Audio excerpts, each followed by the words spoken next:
Good evening friends. चलिए शुरू करते हैं। यहाँ बारिश और तूफान जैसा भी है, तो योग सूत्र हम पढ़ रहे थे तो उसमें कंटिन्यू करते हैं। तो अब हम महर्षि पतंजलि के विभूति पाठ पर आ चुके हैं। मतलब सावरिया जी की बुक 2 में जो विभूति पाठ के जो सूत्र है वो अभी चालू हुई है। और विभूति का मतलब ही साइकिक पावर्स या सिद्धियाँ होती है। तो योगी को बहुत सारी सिद्धियाँ इस मार्ग के ऊपर मिलती है। और ये एक माइलस्टोन जैसा है। इससे पता चलता है कि साधक कहाँ तक पहुँचा हुआ है। पर सावरिया जी बार बार एक वार्निंग देते थे कि सिद्धियों से कभी भी खेलना नहीं है या सिद्धियों के चक्कर में पड़ना नहीं है। ये तो सब साधना बंद हो जाएगी और जन्मों तक याद नहीं आएगी। तो सिद्धि एक रूप से तो एक बड़ी एक पावर से, फिर भी एक वो डेंजर चीज है। अब योग सूत्र पढ़ने से पहले मुझे एक बात सावरिया जी ने कही थी एक लेडी के बारे में। वो साइकिक पावर्स के संदर्भ में ही थी। एक सेकंड, मुझे खिड़की बंद करनी पड़ेगी।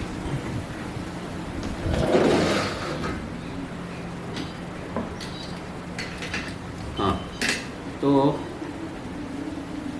उन्होंने एक बात कही थी कोई लेडी के बारे में कि एक बम्बई में एक लेडी रहती थी, बहुत रिच फैमिली की थी। और उनका हस्बैंड जो था वो, उसका धंधा फ्रांस में था उस समय, बहुत सालों पहले की बात है ये। और ये लेडी भी शादी करके फ्रांस रहने गई और दोनों बहुत खुश थे, रिच थे। कुछ समय के बाद उनके यहाँ एक बेबी का जन्म हुआ और उस समय वो लेडी अस्पताल में थी और बहुत खुश थी बच्चे को देख के। पर वहाँ एक नर्स काम करती थी, उसके अंदर कुछ साइकिक पावर्स थे। तो उसने वो लेडी को बोल दिया कि आप इतने खुश मत होइए, ये बच्चा ज़्यादा दिन जीने वाला नहीं है। हालांकि जिसके अंदर साइकिक पावर्स होते हैं वो लोग इस तरह की बात कर नहीं सकते, उनको कुछ कहने का अधिकार नहीं होता है, क्योंकि ये फ्यूचर है। तो फ्यूचर हमेशा गुप्त ही होता है। पर किसी भाव ये लेडी ने उसको बता दिया, वो नर्स ने उनको बता दिया। तो वो लेडी बहुत डर गई और सच में कुछ दिनों के बाद में ऐसा ही हुआ। तो लेडी बहुत दुखी हुई। फिर अचानक उसे याद आया कि हाँ, वो नर्स ने मुझे बोला था इस तरह। तो उसने उस नर्स के पास गई, ढूंढ निकाला। तो नर्स और उसको चमकाते हुए कहा कि ये तो कुछ नहीं है, अभी और दुख आने वाले हैं। और फिर बड़ा संकट आया उसके ऊपर। उसका हस्बैंड गुजर गया और उसका धंधा भी चौपट हो गया और फिर इसको इंडिया वापस आ जाना पड़ा।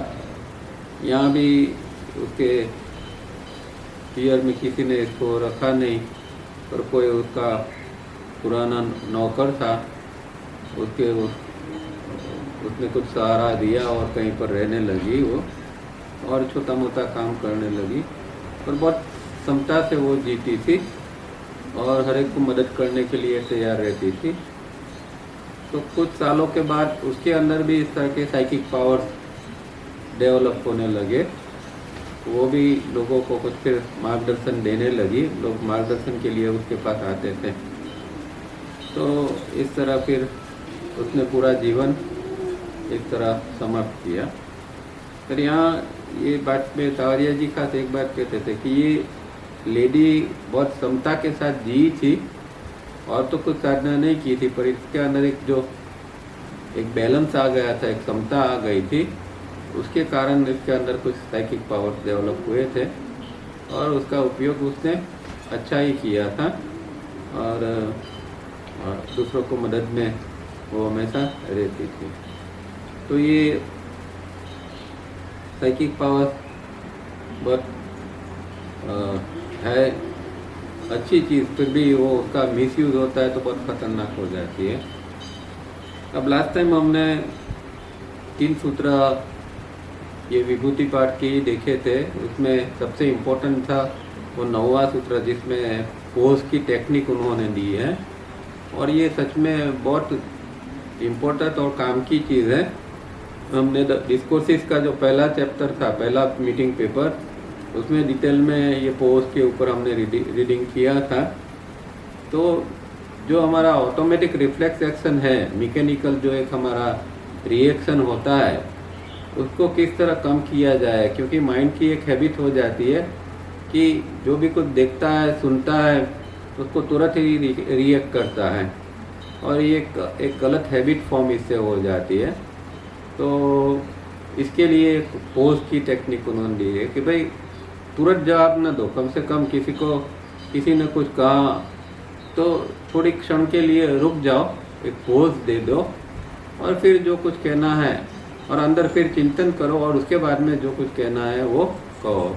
तो वो जो पूरी सीक्वेंस उन्होंने बताई थी माइंड की, उसके अंदर यही बात आती है कि लास्ट में जब कॉन्शियसनेस स्वे करती है तब रियल आंसर अंदर से आता है और रिएक्शन नहीं होते हैं। तो ये टेक्निक के ऊपर हमें खास ध्यान देना चाहिए। और उसके बाद में सूत्र जो था उसके अंदर उसका परिणाम बताया था कि अगर पोज की टेक्निक आप फॉलो करते हैं तो उसके द्वारा आपके अंदर प्रशांत वाहिता, मतलब एक शांति की गहरी शांति की अनुभूति आपको उसके द्वारा हो सकती है। और तीसरा उसका ये था परिणाम समाधि परिणाम, मतलब उसके द्वारा समाधि की अवस्था प्राप्त पोज के द्वारा होती है। तो उसमें जो डायग्राम 3B की स्थिति है वो 3B की स्थिति इससे प्राप्त होती है, वो बात हमने सब सीखी थी। अब आज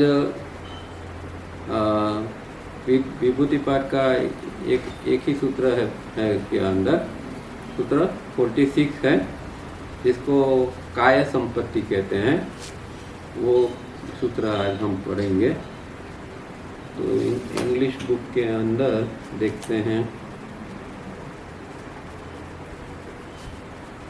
पेज नंबर 274 के ऊपर 46 जो सूत्र है वो सूत्र काया संपत्ति, काया एक योगी की काया कैसी होती है, उसके कैरेक्टर्स क्या होते हैं, कैरेक्टरिस्टिक्स क्या होती है, वो जो है वो इसके अंदर महर्षि ने बताया है। तो इंग्लिश में कहते हैं कि symmetry of form, beauty of colour, strength and the compactness of the diamond constitute bodily perfection. तो ये इसके लक्षण यहाँ बताए हैं। अब संस्कृत में क्या कहते हैं, रूप, लावण्य, बल, वज्र संहननावत्वानी काय संपत्त। तो रूप का मतलब तो रूप होता है, लावण्य मतलब कि एक आकर्षक मनोहर, बल मानी ताकत शक्ति, वज्र संहननत्वानी मतलब कि वज्र समान, जैसा वज्र होता है उसके समान सुहृद अंगों का समूह। तो योगी का जो बॉडी होता है वो वज्र समान होता है। काय संपत्ति मतलब कि शरीर की संपत्ति है, ये संस्कृत में है।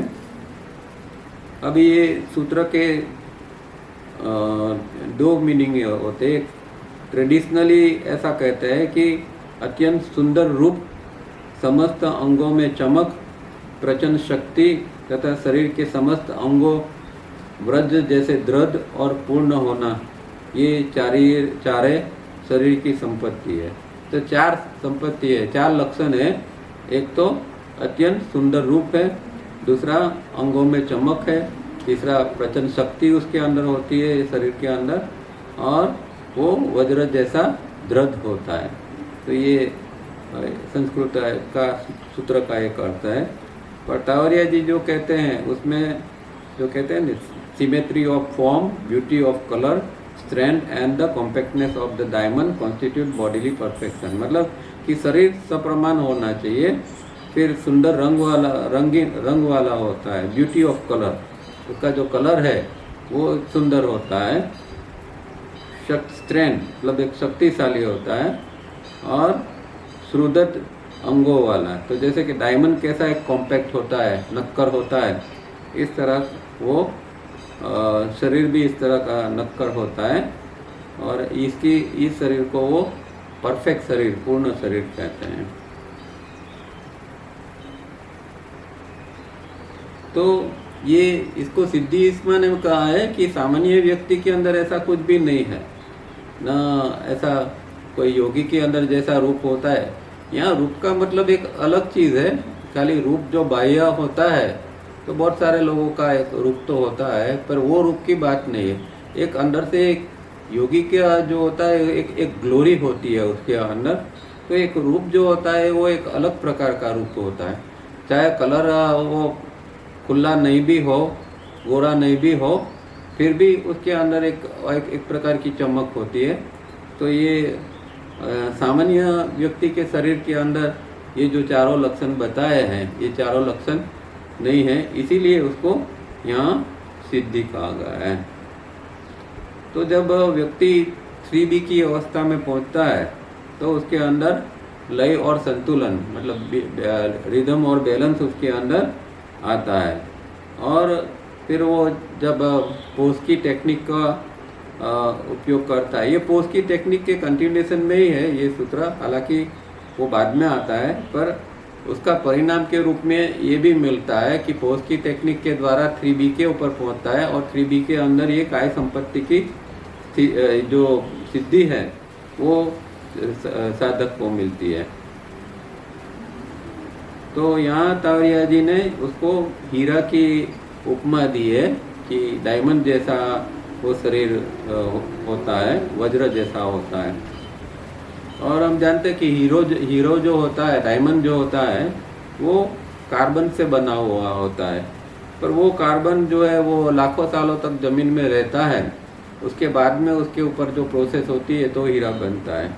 इसी तरह साधक जो है उसे भी उत्क्रांति के अंदर लाखों साल लगते हैं, तब जाके वो 3B के स्टेज के ऊपर पहुंचता है। 3B का स्टेज इतना ऊंचा है कि इसके लिए जन्मों जन्म तक साधना करनी पड़ती है। उसके पहले का समय तो अलग होता है, तो बहुत लंबे समय तक साधना करने के बाद उत्क्रांति के अंदर साधक 3B की स्थिति में पहुंचता है, तब इस तरह की उसको काय संपत्ति की सिद्धि मिलती है। तो अगर शरीर स्थूल होता है, कई ऐसा लोग एक क्लेम करते हैं शरीर एकदम स्थूल होता है, फिर कहते हैं कि ये योगी है। तो एक बात तो है कि योगी का शरीर जो है वो स्थूल नहीं होता है, वो सिमेट्रिकली होना चाहिए और उसके अंदर ये सारी चीज़ें होनी चाहिए, तो वो ये योगी का लक्षण होता है। अगर पेट बाहर निकल गया है, शरीर स्थूल हो गया है, तो वो कोई योगी का लक्षण नहीं है, ऐसा हम एपेरेंटली कह सकते हैं। और उसके अंदर जो आकर्षण होता है उसको उम्र के साथ भी कोई संबंध नहीं है। कोई भी उम्र का वो व्यक्ति होता है, फिर भी उसका शरीर के अंदर एक आकर्षण होता है। तो बहुत साल पहले जब मैं जे कृष्णमूर्ति का पढ़ता था, तो उसमें एक बात आती थी कि वो अमेरिका में रहते थे, तो 83 ईयर्स के थे, तब भी वो शाम को घूमने जाया करते थे, और तब भी उनका अपीयरेंस इतना ये था, स्ट्रीट चलते थे और उनका ये दिखाव रूप रंग ऐसा था कि वहाँ की जो लड़कियाँ थी वो भी उनको वो लड़कियों प्रसन्नता के साथ उनको देखती रहती थी। तो एक इतना एक शरीर के अंदर एक आकर्षण डेवलप होता है।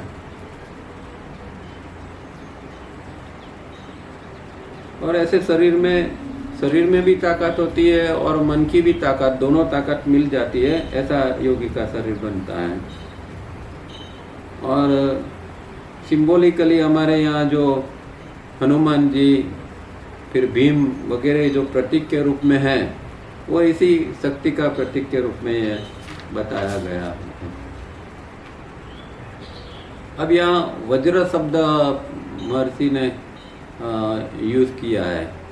तो हम जानते हैं कि वज्र जो है वो इंद्र का जो शस्त्र था उसको वज्र कहते थे।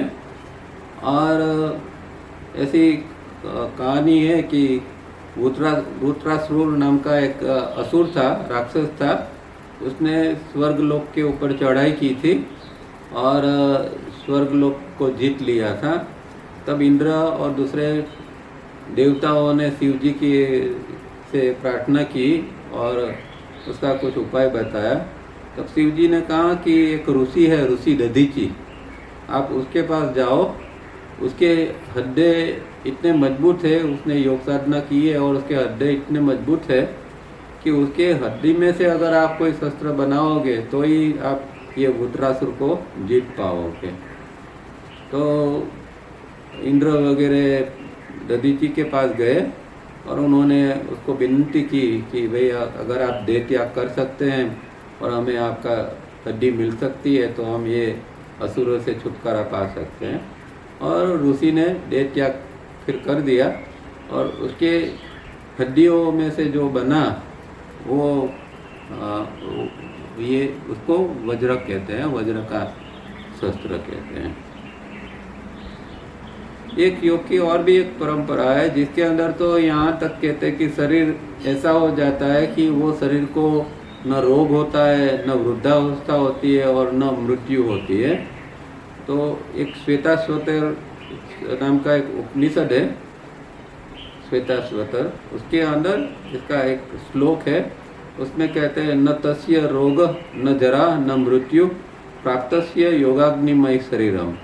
तो योगाग्निमय शरीर, योग से तप्त हुआ शरीर कैसा होता है जिसको न रोग होता है, न मृत्यु होता है, न जरा माने वृद्धावस्था होती है। अब ये शायद सूत्र कोई सिंबॉलिक भी हो सकता है, पता नहीं, पर कुछ लोग क्लेम करते हैं कि योगी को इस तरह का शरीर भी प्राप्त हो सकता है।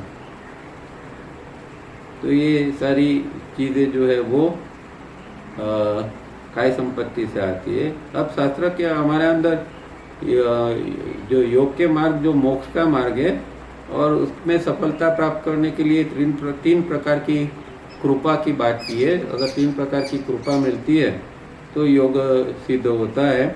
इसमें प्रथम प्रभु कृपा होती है, अगर परमात्मा की कृपा होती है तो योग के मार्ग पर चल सकते हैं।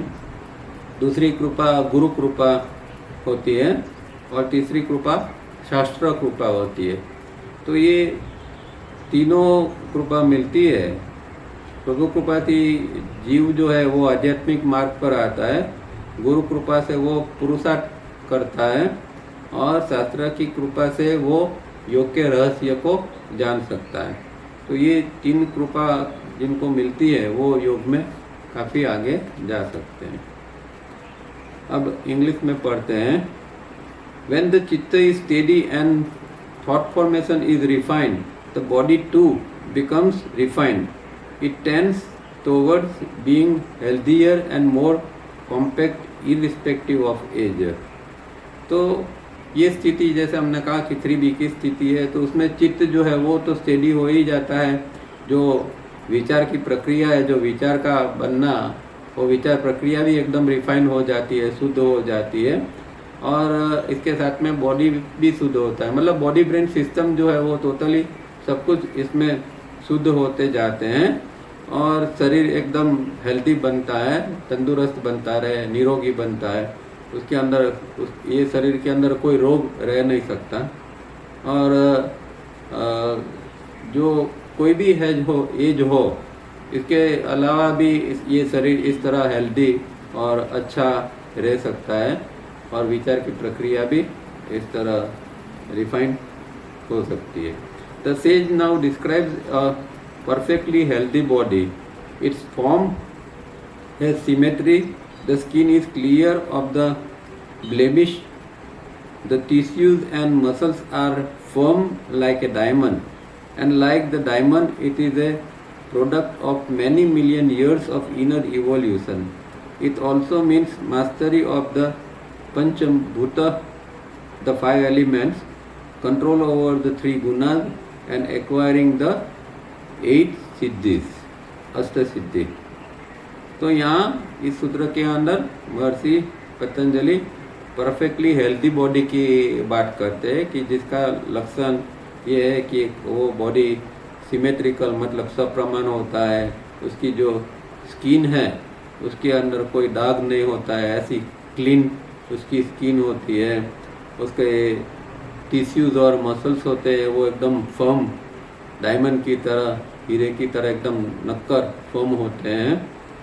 और जैसे हमने बात की कि डायमंड जो है वो असल में तो कार्बन है और कार्बन लंबी प्रोसेस के बाद में हीरा बनता है, इसी तरह लंबे समय साधक का जो उत्क्रांति में रहता है तो उसके बाद में वो साधक ये स्थिति में आता है या इस तरह का शरीर उसको मिलता है। और उसके साथ में उसको पंचभूत है हमारे, तो वो पृथ्वी, जल, अग्नि, वायु, आकाश, वो सारे के ऊपर भी कंट्रोल आ जाता है, साधक का मास्टरी आ जाती है। और 3 गुण जो है सत्व, रजस, तमस, उसके ऊपर भी उसका कंट्रोल आ जाता है और 8 प्रकार की सिद्धि उस योगी को, साधक को मिलती है। The exposition seems to be promising much more than actually earned. The body, after Sutra 9, 10 and 11 of Book 3, is now indeed a jewel product like the diamond. But all diamonds are not flawless. When the sadhak becomes the flawless diamond, he or she will be able to have a peaceful or natural control over the elements within the body. The gunas will tend more and more towards balance and rhythm, and the sadhak may acquire some siddhis.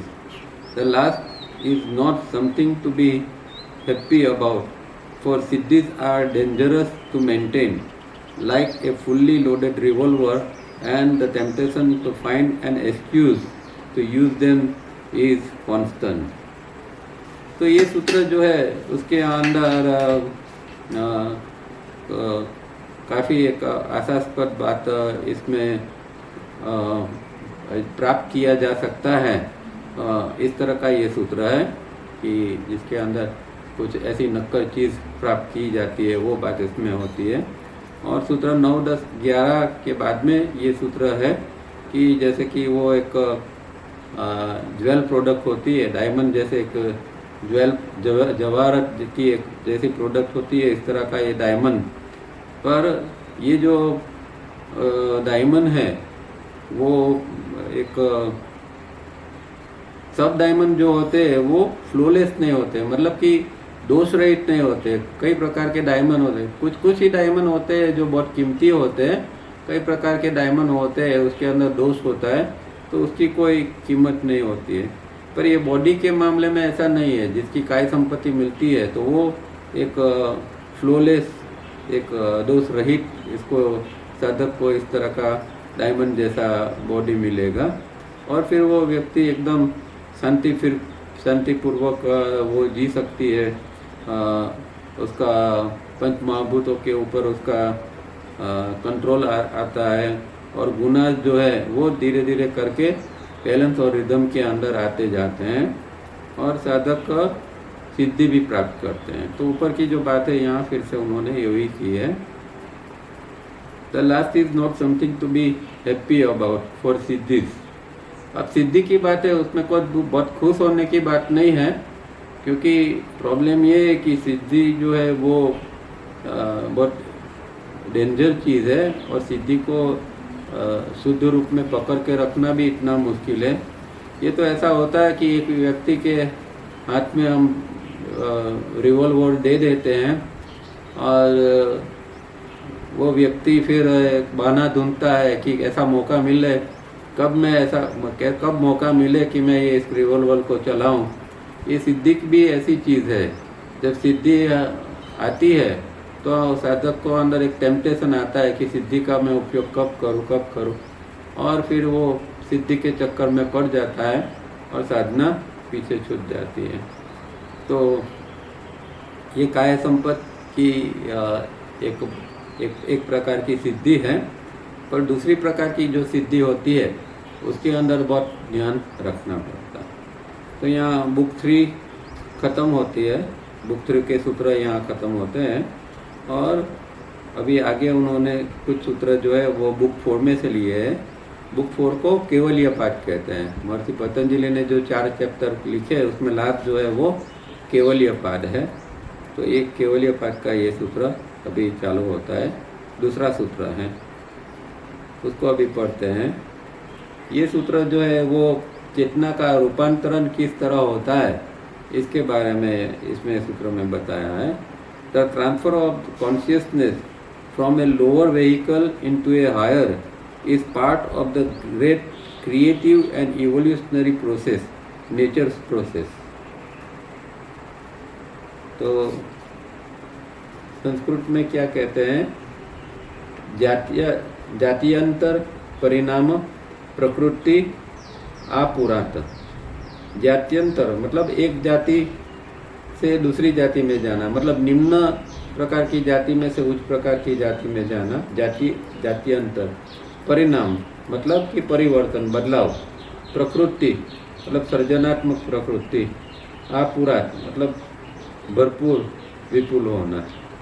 तो ये सूत्र का अर्थ ये है कि प्रकृति की जो महान सृजनात्मक और उत्क्रांति की प्रक्रिया होती है उसके द्वारा चेतना का निम्नतर जाति में से उच्चतर जाति में रूपांतरण हो सकता है।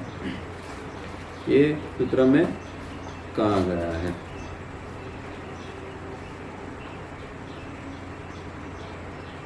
तो यहाँ इस में 5 सूत्र केवलीय पाठ के उन्होंने लिए हैं, और केवलीय का अर्थ ही ब्रह्म स्वरूप होना या मोक्ष प्राप्त करना। तो ये सूत्र सारा जो है बहुत एडवांस सूत्र है, जिसके अंदर अभी कॉन्शियसनेस के बारे में बहुत सारी बातें उसमें बताई गई है।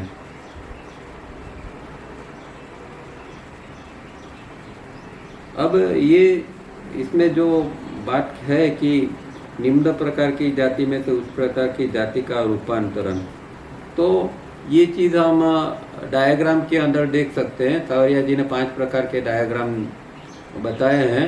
डायग्राम 1 जिसको 2482 रेशियो से बताया, फिर डायग्राम 2 5221, फिर diagram 3A 3B 3C।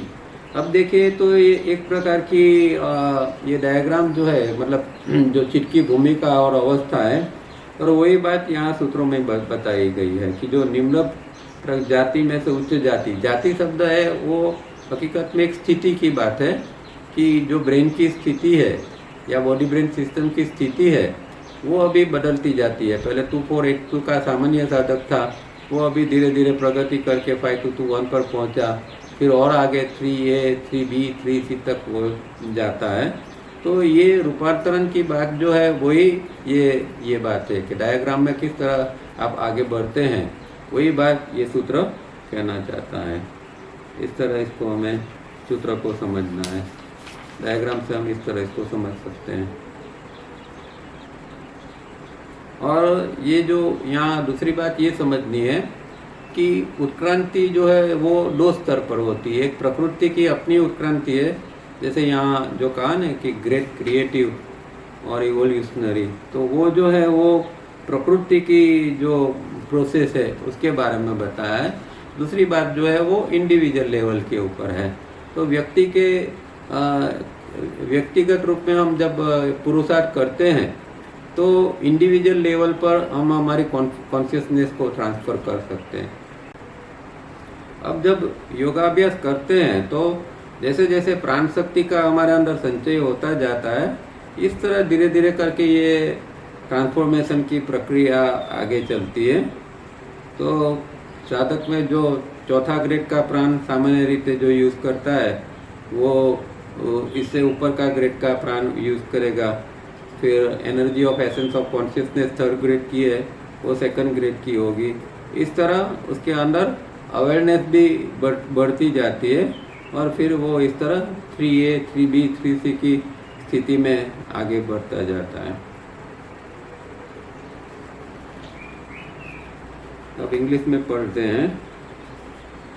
The inner evolution that is upgrading of the inner awareness through constant endeavour brings about an increased vibrational tone which requires a more cultivated and more sophisticated form. This is the law of nature and it happens to be part of the great creative and evolutionary process. तो inner evolution जो है, inner evolution का मतलब ही है ये है कि अंदर की अवेयरनेस का बढ़ना। इवोल्यूशन और कुछ नहीं है, हमारी अवेयरनेस का जो स्तर है वो धीरे धीरे जैसे चेंज होता जाता है, वो अवेयरनेस का स्टेज बदलता जाता है, वही एक हमारा इवोल्यूशन है। तो प्रकृति के अंदर जो इवोल्यूशन होता है वो अलग रूप से होता है, पर ये हमारे अंदर ये अवेयरनेस का बढ़ना, ये एक अवेयरनेस, ये इवोल्यूशन की एक निशानी है। और वो किस तरह बढ़ता है? तो थ्रू कॉन्स्टेंट एंडोवियर। जितना साधक पुरुषार्थ करता जाएगा इतने उसका इवोल्यूशन होता जाएगा और उतनी उसकी इनर अवेयरनेस भी बढ़ती जाएगी। brings about an increased vibrational tone which requires more cultivated more sophisticated form।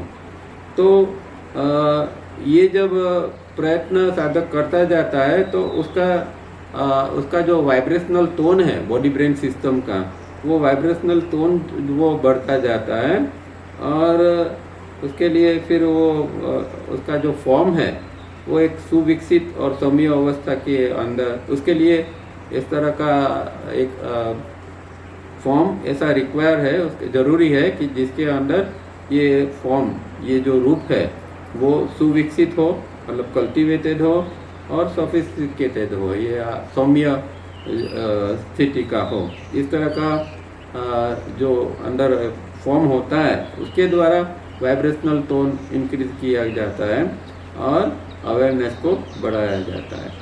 इसीलिए यहाँ कहते हैं कि part of the great creative and evolutionary process. तो एक हम जो है वो भी एक हिस्सा ही है प्रकृति का। तो जो ग्रेट क्रिएटिव सृजनात्मक जो प्रोसेस चल रही है और उत्क्रांति की प्रोसेस चल रही है, उसका हम भी एक हिस्सा के रूप में हम भी आगे बढ़ते हैं और ये नेचर का लॉ भी है, उसको लॉ भी कह सकते हैं। Unlike science today which notes improved forms over millions of years, the Hindu thought has always been directed towards inner evolution and how best it can be hastened.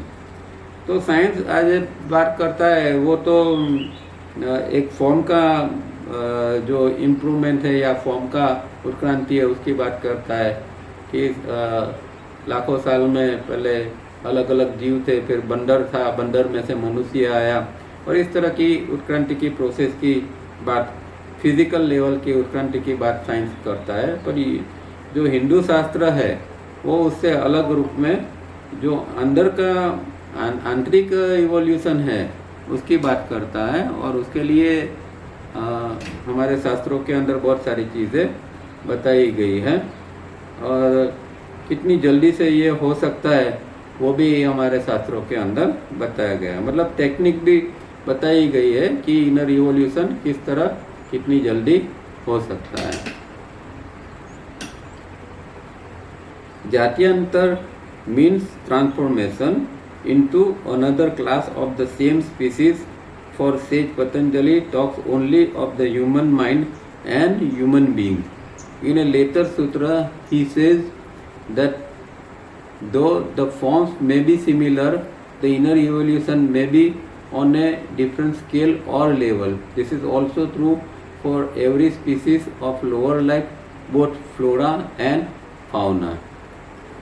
तो ये जो जात्यंतर की यहाँ बात की है वो एक ट्रांसफॉर्मेशन की बात की है कि वही व्यक्ति वही सेम स्पीसीज, मतलब कि एक इंसान है तो इंसान का जब ये जात्यांतर होता है, ट्रांसफॉर्मेशन होता है, तो उसका ह्यूमन माइंड जो है उसका ट्रांसफॉर्मेशन होता है, उसका बीइंग का ट्रांसफॉर्मेशन होता है। तो हजारों व्यक्ति है, उसमें से लाखों व्यक्ति में से कोई एक आध व्यक्ति का इस तरह ट्रांसफॉर्मेशन होता है, पर वो फिर भी वो ह्यूमन बीइंग ही होता है। वो ऐसा नहीं कि कोई उसका शरीर बदल जाता है। हाँ, शरीर के ये कैरेक्टरिस्टिक्स बदलते हैं, पर फिर भी वो अपेरेंटली दिखाव में तो हमारे जैसा ही होगा। उनका 2 हाथ 2 पैर वगैरह शरीर जो है ऐसा होगा, और वो हम जो क्रिया करते हैं इसी तरह वो भी क्रिया करता होगा, पर उसकी अंदर की मन की स्थिति जो है वो अलग होती है, क्योंकि उसका वहाँ ट्रांसफॉर्मेशन हो गया होता है। और ये जो इवोल्यूशन की प्रोसेस है वो हर जगह पर वो सिमिलर होती है, पर उसका स्केल और लेवल अलग अलग होता है।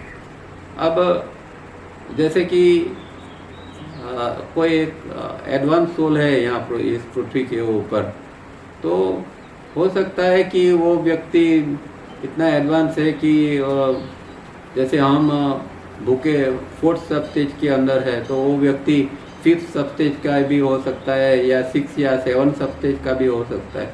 तो व्यक्ति तो वही है, हमारे जैसा है, पर उसका एडवांसमेंट ऐसा है कि जैसा भूलोक का 5वां 6वां या 7वां सब स्टेज कैसे एडवांस है, इस तरह का उसका अंदर का जो है वो बीइंग या उसका माइंड जो है इतना एडवांस हो चुका है।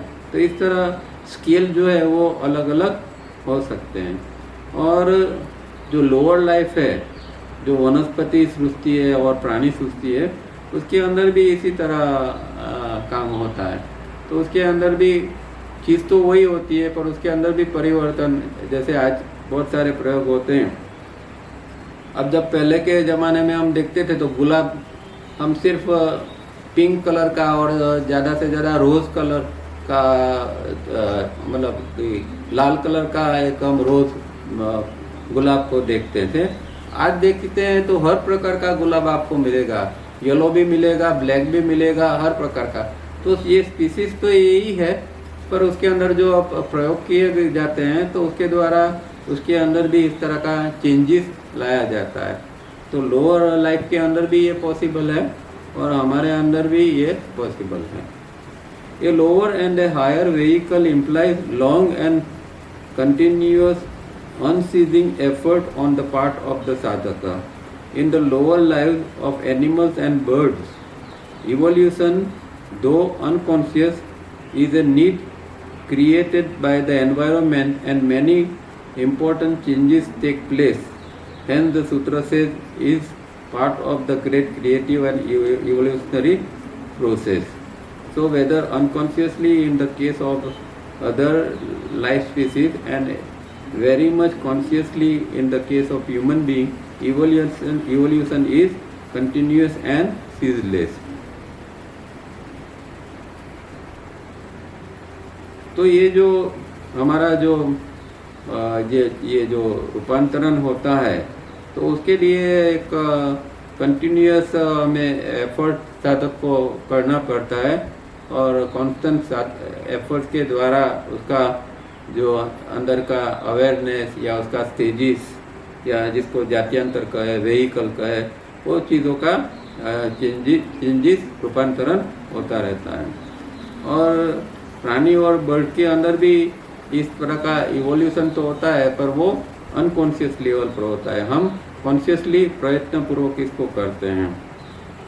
इसीलिए सूत्र के अंदर जो बताया कि is a part of great creative evolutionary process, क्योंकि प्राणियों के अंदर भी ये इवोल्यूशनरी प्रोसेस जो है वो हर एक के अंदर स्लोली ये प्रोसेस चलती रहती है, क्योंकि प्रकृति के अंदर ये बदलाव आता है, इसीलिए वो होती है। और जो प्राणियों और वगैरह के अंदर जो है वो कई बार एनवायरनमेंट के कारण या दूसरा कोई ऐसा कोई कारण होता है कि जिसके द्वारा इस प्रकार का बदलाव प्राणियों के अंदर और पक्षियों के अंदर आता है। पर ये सब इवोल्यूशनरी प्रोसेस ही है। प्रकृति का जो रूपांतरण चल रहा है, प्रकृति अपने आप में इवॉल्व हो रही है, उसका एक भाग रूप में हमें उसको समझना है।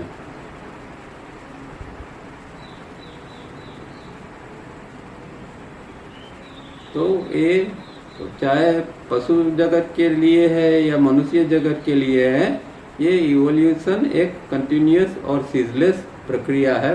इसको इस तरह हमें समझना चाहिए। अब आगे का सूत्र लेते हैं, आज का लास्ट सूत्र लेते हैं, 7वां सूत्र पढ़ते हैं। उसके अंदर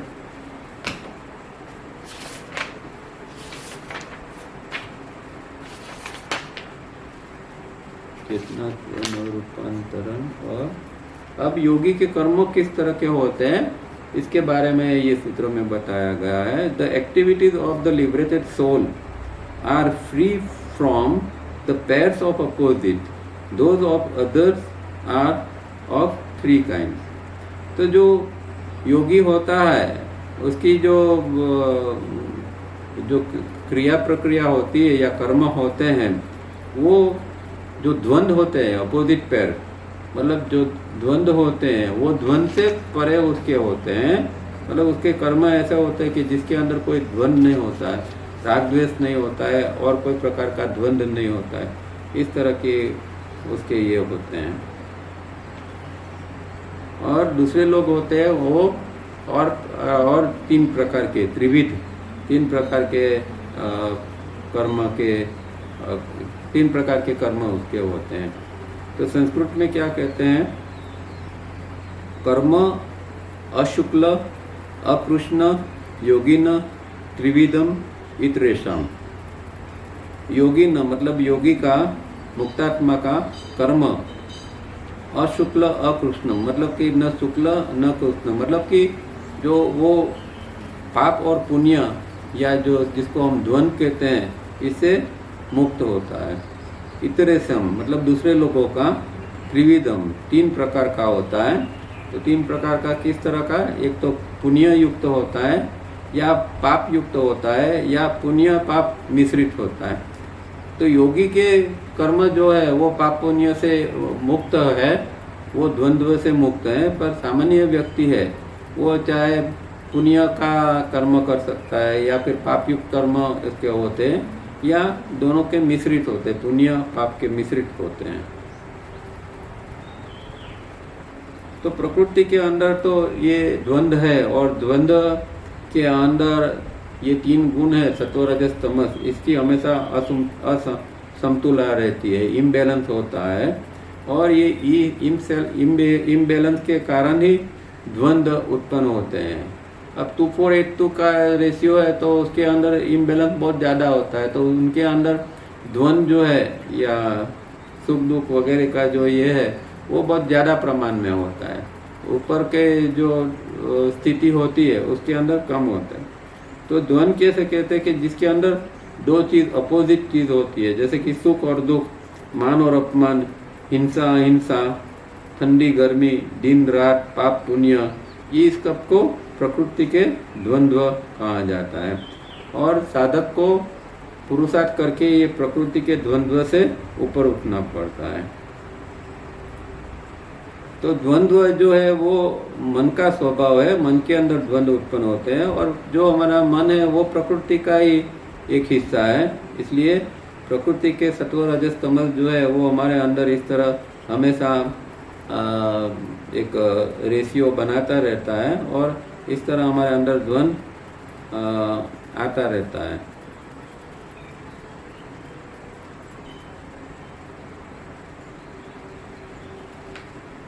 अब यहाँ एक इम्पोर्टेंट बात ये भी है कि योगी का जो कर्म है वो पाप और पुण्य से मुक्त हो जाता है, द्वंद्व नहीं होता है, शुक्ल कृष्ण से मुक्त हो जाता है। उसका मतलब ये हुआ कि अब उसको पुण्य कर्म की भी जरूरत नहीं है। हालांकि वो जो करता है वो पुण्य कर्म ही है, फिर भी उसको उसकी जरूरत नहीं है या उसके पुण्य कर्म के का कोई फल के लिए वो नहीं करता है, क्योंकि उसकी स्थिति अब गुणातीत या द्वंद्वातीत की हो गई है। तो वो पुण्य कर्म की भी उसको कोई ज़रूरत नहीं होती है, क्योंकि अगर पुण्य जो है वो भी, अगर पुण्य कर्म कुछ इस तरह लालच से करते हैं तो पुण्य जो होता है वो भी अपने आप में एक बंधन कारक है, क्योंकि अगर जन्म ही नहीं लेना है तो फिर पुण्य भी नहीं होना चाहिए, पाप भी नहीं होना चाहिए, सब बैलेंस में आ जाना चाहिए, तब फिर कोई नया जन्म नहीं होता है। अब इंग्लिश में पढ़ते हैं इसको। When awareness is on the way to becoming pure awareness, that is inner evolution has taken place to an appreciable degree, oscillations into the past and future subside. Earlier we had considered the vibrations of a metal tuning fork in like manner.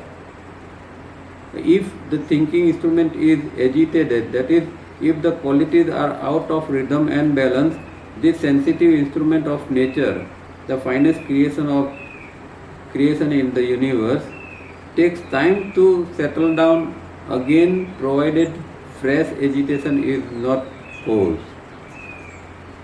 अब ये सूत्र के अंदर जो बात आती है वो योगी के कर्म की है, पर यहाँ तावरिया जी उसको अवेयरनेस के साथ में जोड़ते हैं कि जब इनर इवोल्यूशन जो है उसका आंतरिक उत्क्रांति एक निश्चित डिग्री के ऊपर पहुंचती है, मतलब अच्छी स्थिति में पहुंचती है, तो उसकी अवेयरनेस जो है वो भी शुद्ध रूप में होती जाती है। इसकी अवेयरनेस शुद्ध डे बाय डे शुद्ध, ज़्यादा से ज़्यादा शुद्ध होती जाती है, और उसका ये परिणाम ये आता है कि जो पहले दिमाग जो पास्ट और फ्यूचर में जो भटकता रहता था वो अब स्टेडी हो जाता है। चित्त जो है वो उसके अंदर एक स्टेडीनेस आ जाती है, अब वो पास्ट और फ्यूचर के अंदर नहीं भटकेगा।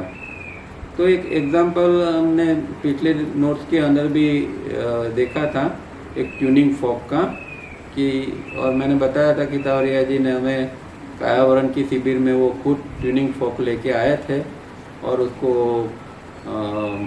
माइक के स्टैंड के साथ में उसको ठोक के फिर बताते थे कि देखो किस तरह ये वाइब्रेशन क्रिएट होते हैं और इसको शांत होने में कितना समय लगता है। तो ये बात यहाँ भी कहते हैं कि एक मेटल फॉक होता है और जब उसको हम किसी धातु के ऊपर इसको हम नॉक करते हैं तो उसके द्वारा जो वाइब्रेशंस होता है तो वो वाइब्रेशन फैलता ही जाता है। अब उसके दौरान तुरंत दूसरी बार अगर फिर से हमने नॉक किया तो वाइब्रेशन फिर कंटिन्यूस होते ही रहते हैं। इसी तरह हमारे जो माइंड थिंकिंग इंस्ट्रूमेंट है, जो ब्रेन है, इसके अंदर भी इस तरह का एजिटेशन हमेशा रहता है कि जब वो रिदम और बैलेंस में नहीं होता है तो बाहर से कोई भी चीज़ उसके ऊपर जो आती है, इवन एक विचार भी बनता है तो विचार बनने के बाद में तुरंत विचार के एक वाइब्रेशन फैलते जाते हैं और एक एजिटेशन अंदर डेवलप होता है। अब वो शांत हो उससे पहले दूसरा इम्पल्स तो अंदर आ जाता है और दूसरा विचार बन जाता है। तो हमारा माइंड जो है कांस्टेंट हमेशा 24 घंटे एक एजिटेशन की स्थिति में रहता है, क्योंकि हर समय हमारे अंदर इम्पल्स कंटिन्यूसली आता ही जाता है। हम कभी भी इम्पल्स को स्टॉप नहीं कर सकते हैं और माइंड जो है हमेशा एजिटेशन में रहता है और इसके कारण वो ऑसिलेशन में भी रहता है, भटकता रहता है पास्ट में फ्यूचर के अंदर। तो उसका एक ही उपाय है कि जो यहाँ आगे बताते हैं कि थिंकिंग प्रिंसिपल और थिंकिंग इंस्ट्रूमेंट दोनों को अलग किया जाए। और ये पिछले सूत्र में भी हमने देखा था कि ये बात प्रत्याहार के सूत्र में भी उन्होंने कही थी। तो यहाँ यही कहते हैं कि if the thinking principle is disrupted, the thinking instrument is not able to function as normal, so the higher intuition and perception replace ordinary human thinking as given in सूत्र 11। तो ये प्रत्याहार की स्थिति के अंदर ही ऐसा होता है कि थिंकिंग प्रिंसिपल मतलब कि जो हमारा मेमोरी का पार्ट का जो हिस्सा है, जो इनकमिंग इम्पल्स के साथ में वो जुड़ जाता है और विचार बनाता है। तो थिंकिंग इंस्ट्रूमेंट और थिंकिंग इंस्ट्रूमेंट के ये थिंकिंग प्रिंसिपल दोनों को अलग किया जाए, मतलब इनकमिंग इम्पल्स और मेमोरी पैटर्न को मिलने नहीं दिया जाए तो कोई विचार बनेगा नहीं। विचार नहीं बनेगा तो ही एक एजिटेशन की स्थिति नहीं बनेगी। नहीं तो जितने इम्पल्स अंदर आते जाएंगे तो हर समय एजिटेशन की स्थिति अंदर, चाहे हम बाहर से महसूस करें ना करें, हमें ऐसा लगता है कि हम तो नॉर्मल है, हमारे अंदर विचार है, वो एक नॉर्मल विचार प्रक्रिया चल रही है, पर ऐसा नहीं है। वो विचार प्रक्रिया चल रही है, वही अपने आप में एक एजिटेशन की स्थिति है। तो ये स्थिति जो है वो सिर्फ प्रत्याहार के अंदर ही ये होती है कि जब हम इम्पल्स और मेमोरी को मिलने नहीं देते हैं, तब ये चीज़ हो सकती है। और ये बात उन्होंने सूत्र 11 में भी बताई है। With this comes freedom from the bondage of the pairs of opposite which is the characteristics of common human thinking. तो यहाँ जो ये स्थिति बनती है, तभी फिर वो व्यक्ति द्वंद्व से ऊपर हो सकता है, क्योंकि अब विचार ही अंदर नहीं बनते हैं तो फिर द्वंद्व बनने का भी सवाल नहीं उत्पन्न होता है। तो इस तरह वो द्वंद्व से धीरे धीरे मुक्त होता है कि सामान्य व्यक्ति के अंदर तो फिर ये द्वंद्व निरंतर चलते ही रहते हैं। This is unfortunately not so in the case of other people for whom the pairs of opposites still prevail and the three qualities remain in a state of turmoil out of freedom and balance. Try to work towards being free from the bondage of the pair of opposites and you will realize that an achievement it is. तो सामान्य व्यक्ति जो होता है वो उसके अंदर ये जो है वो पेयर ऑफ अपोजिट जो है, द्वंद्व जो है वो हमेशा चालू रहते हैं, और तीन गुण जो है उसके अंदर भी उतार चढ़ाव चालू रहता है। तो वो सामान्य व्यक्ति हमेशा ये द्वंद्व की स्थिति में या एजिटेशन की स्थिति में व्यक्ति जीता है। पर जिसको इससे ऊपर उठना है उसको ये जो अपोजिट पेयर्स है उसका जो बंधन है उससे ऊपर उठने का प्रयत्न करना चाहिए। और फिर जब व्यक्ति इस स्थिति में आता है तब पता चलता है कि ये तो एक अपने आप में एक प्रकार का अचीवमेंट है, एक प्रकार की सिद्धि है। Changing the state of the thinking instrument means so many other things also change. First, the rate of thought form making reduces. Secondly, the texture and refinement changes. Thirdly, there are more and more gaps between each thought through which we experience something peaceful in between the gaps. Slowly, it leads to pratyahar and to meditative attitude which sets aside the need of daily dharana and dhyana practices. In short, karma itself changes. तो ये changes व्यक्ति के अंदर अलग अलग प्रकार के आते हैं। तो उसके थिंकिंग इंस्ट्रूमेंट के अंदर जो चेंज आता है उसके साथ में दूसरे चेंज भी आते हैं, कि जैसे कि इम्पल्स जो अंदर आते हैं, हम जानते हैं कि एक सेकंड के अंदर 120 इम्पल्स आते हैं, तो वो धीरे धीरे करके कम होते जाते हैं, और उसका अंदर उसके टेक्सचर और रिफाइनमेंट उसके अंदर, उसके चित्त के अंदर बनी रहती है। रिफाइनमेंट हमेशा होता रहता है। और फिर व्यक्ति जब ध्यान में होती है तो वो महसूस करती है कि विचार कम होने से दो विचारों के बीच में एक गैप निर्माण होता है, एक अंतर होता है, और वो गैप की स्थिति के अंदर वो ध्यान लगाता है तो वो ध्यान की गहराई में और जा सकता है। ध्यान की गहराई में जाने का एक ही उपाय है कि विचार कम होना चाहिए और विचारों के बीच में गैप निर्माण होना चाहिए, और वो हमारे अवेयरनेस के अंदर आना चाहिए, अवेयरनेस के दायरे में होना चाहिए कि देखो ये दो विचार अब जो है वो इसके बीच में एक गैप निर्माण हुआ है और इसके अंदर हमें टिके रहना है। इसको कितना लंबा कर सकते हैं वो गैप को, वो प्रयत्न करना है। मतलब दूसरा विचार जो है वो कितने बाद में आता है उसके ऊपर ही आपका ध्यान जो है। ध्यान का मतलब ही ये है कि आप गैप के अंदर कितना स्थिर रहते हैं, वही ध्यान है। ध्यान का मतलब ये नहीं है कि आपने पालथी लगा ली और शरीर सीधा करके बैठ गए और ये ध्यान हो गया। ध्यान का मतलब ये है कि अगर ये दो विचारों के गैप के अंदर आप कितने स्थिर रहते हैं, कितनी सेकंड के लिए स्थिर रहते हैं, उसको ही सिर्फ और सिर्फ ध्यान कहा जाता है। न कि अंदर विचार ऑसिलेशन चालू रहता है और हम बैठे रहते हैं और कहते हैं कि हम तो ध्यान में हैं। ये तो एक बनावट है, एक हम अपने आप को ही बेवकूफ़ बनाते हैं इस तरह। ऐसा नहीं होना चाहिए।